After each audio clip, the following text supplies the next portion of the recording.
Picture in your head a life in isolation, away from society, abandoning friends, family, school, or a job. This is the reality of the phenomenon known as Hikikomori. In Japan, there are more than 550,000 documented Hikikomori, individuals, mostly men, who shut themselves away from society and rarely leave their rooms.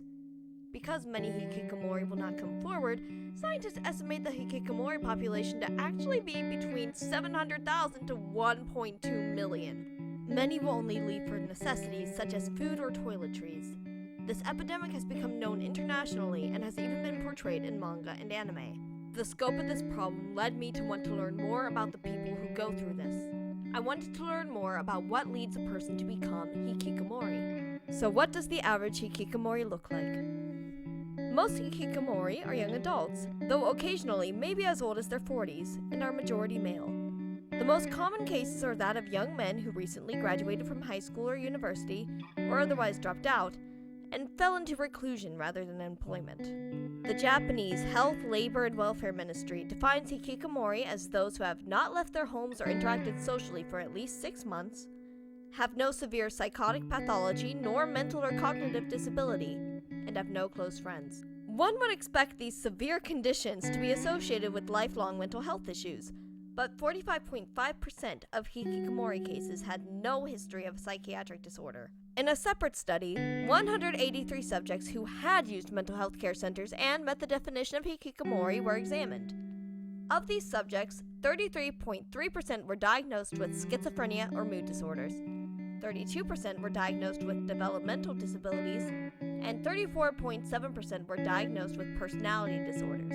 Most of the diagnoses were that of schizoid personality disorder, narcissistic personality disorder, or avoidant personality disorder. However, some argue that many of these individuals showed no significant deviation in personality prior to their social withdrawal.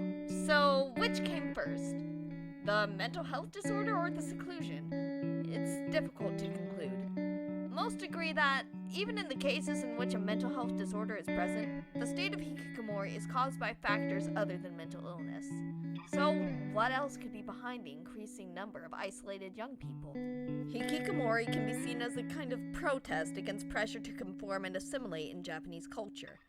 Japan is a very collectivistic society, which basically means that people within the society do things for the good of the whole.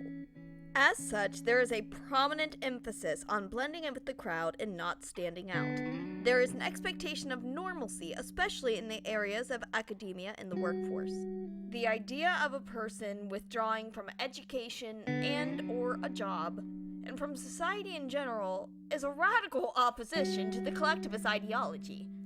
There is an incredibly high value placed on the education one receives. Japanese students compete with each other vigorously, and many even attend cram schools in hopes of getting into good high schools and universities, as this is considered to directly impact their future careers. The competition in schools is due to an even higher value placed on these careers, as Japanese salarymen are expected to work overtime. As well as working overtime hours, there is an expectation that Japanese workers will socialize with their coworkers after hours, like at bars. Rejecting school or a job is akin to rejecting the values of Japan entirely. If not in direct opposition to societal standards, there are other theories as to other potential causes of this withdrawal. Japanese parents have been given a reputation on caring more about status and conformity to family values than the desires of their children. There may be roles within the family for each member to fulfill, and expectations placed upon each family member. There is also a sense of familial pride and importance placed on shared values. Children are expected to share the ideals of their parents and are not encouraged to form their own. The pressure to conform undermines the parent-child relationship. In Japan, it is crucial to maintain harmony with proximal social groups like neighbors. Therefore, the maintenance of family image is often prioritized above helping offspring if there is a chance of causing a scene or of the neighbors finding out. Imagine your parents being concerned about the Joneses next door finding out you weren't doing so well. You ask your parents to guide you, to help you, when you're feeling overwhelmed or downtrodden, but they want you to lower your voice so as not to burden or disrupt anyone else. A study by Yuichi Hattori examined the relationship between Hikikomori and their parents. The study showed many of the subjects reported lack of familial communication. Many subjects claimed to have been ignored by their parents, some to the extent of no eye contact. Subjects also claimed to have been bullied and being chastised by their parents for giving others reason to bully them. This lack of a strong social foundation likely contributes to primary social withdrawal. The lack of secure attachment inhibited self-expression. Subjects also reported feeling a fear of the parents. The same study generated some even darker statistics. Participants of the study also displayed feelings of hostility towards their parents. 43% felt homicidal urges and the desire to kill their parents. 23% in the study had physically attacked their mothers, though this is undefined. Several parents of the participants reported taking measures to protect themselves from their children. 91% of subjects reported fathers who were more invested in their job than in family. 66% of subjects went on to report their mother being emotionally uninvolved. So I'm not the only one with daddy issues. This is not to say that all or most hikikomori are violent, but that violent urges and thoughts are likely to arise.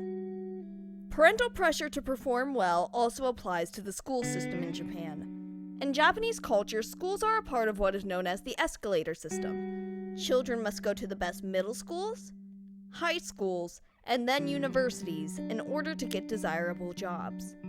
Children will often spend hours in cram schools to avoid falling behind. Acceptance into schools requires doing well on entrance exams, which places high pressure on students. Students were unable to be themselves.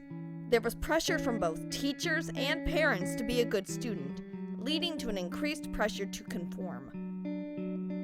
Emphasis on conformity attacks Japanese young people from all sides, and all of these factors lead to the decision to withdraw. Generally, the hikikomori state lasts for only a few years. The longest-lasting hikikomoris may withdraw for up to a decade. The hikikomori lifestyle is not sustainable, as without jobs, the hikikomori do not have income. Some may be enabled by family who provides them food, shelter, or money, but in the end, hikikomori is not permanent. These individuals are often portrayed in media in a negative light. The first hikikomori character I encountered was Jun Sakurada from Rosenmaiden. I wasn't aware of this kind of lifestyle until I saw it portrayed in this teenage boy who refused to go to school, who secluded himself from even his sister, who spent his time in his room buying things online. Jun Sakurada was portrayed as a freak who experienced major trauma in school to make him the way he is. He was portrayed as a simple NEET, as many hikikomori characters are.